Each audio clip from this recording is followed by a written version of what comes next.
The question is which service is provided by wholesaler to manufacturer is discussed in wholesaler buys the goods on cash basis and sometimes even give advance for bulk orders.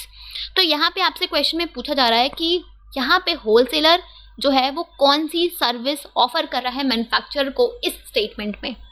Statement क्या है कि wholesaler क्या करता है, वो goods को cash basis पे generally purchase करता है या फिर समटाइम्स वो बल्क में ऑर्डर करता है और उसके लिए एडवांस पेमेंट भी करता है, राइट.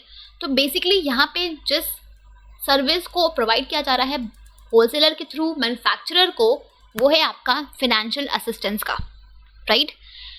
सी, जो होलसेलर्स होते हैं वो जनरली मैन्युफैक्चरर से गुड्स को परचेज करते हैं कैश बेसिस पे या फिर कभी कभी वो एडवांस मनी भी दे देते हैं फॉर द बल्क ऑर्डर्स. इस तरीके से क्या होता है कि जो होलसेलर्स होते हैं वो एक तरह से फाइनेंशियल हेल्प देते हैं मैन्युफैक्चरर्स को ताकि उनका जो कैपिटल है वो स्टॉक में ब्लॉक ना हो. बिकॉज अगर मैन्युफैक्चरर्स ने गुड्स को प्रोड्यूस किया, राइट, अब जब तक वो उसको बेचेंगे नहीं तब तक उनके पास वो कैश नहीं आएगा ना, राइट. तो फिर इन केस अगर वो उनको फर्दर प्रोडक्शन करना है तो उनके लिए उन्हें एडिशनल कैपिटल को और लाना पड़ेगा अपने बिजनेस में. बट ये जो होलसेलर्स होते हैं ये क्या करते हैं, ये जैसे ही मैन्युफैक्चरर्स ने गुड्स बनाया वो इमीडिएटली उन गुड्स को बल्क में परचेज कर लेते हैं और उसका कैश पेमेंट करते हैं या फिर अगर वो प्री ऑर्डर कर रहे हैं तो उसका वो एडवांस पेमेंट कर देते हैं ताकि एक तरीके से मैन्युफैक्चरर को फिनेंशियल असिस्टेंस, फिनेंशियल हेल्प मिल पाए, उनको कोई एडिशनल इन्वेस्टमेंट ना करनी पड़े, वो जो मनी है वो सर्कुलेट हो, इस चीज़ में हेल्प करते हैं वो मैन्युफैक्चरर्स की एक तरीके से, ठीक है. तो यहाँ पे जिस सर्विस की बात की जा रही है वो है आपका फाइनेंशियल असिस्टेंस का.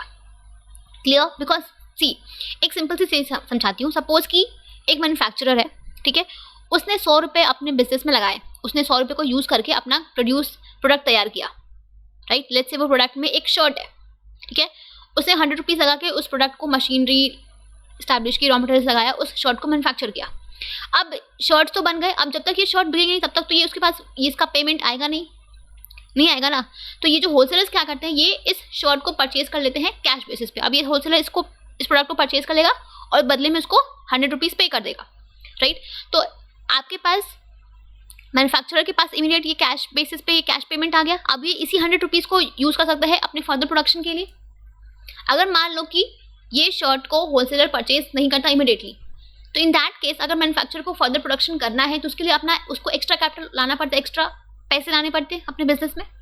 तो इस चीज़ को अवॉइड करने के लिए, इस चीज़ में ताकि एक तरीके से फाइनेंशियल हेल्प करने के लिए जो होलसेलर्स होते हैं वो कैश बेसिस पे गुड्स को परचेज कर लेते हैं मैन्युफैक्चरर से. Clear. So option number 2 will be your correct answer. ठीक है.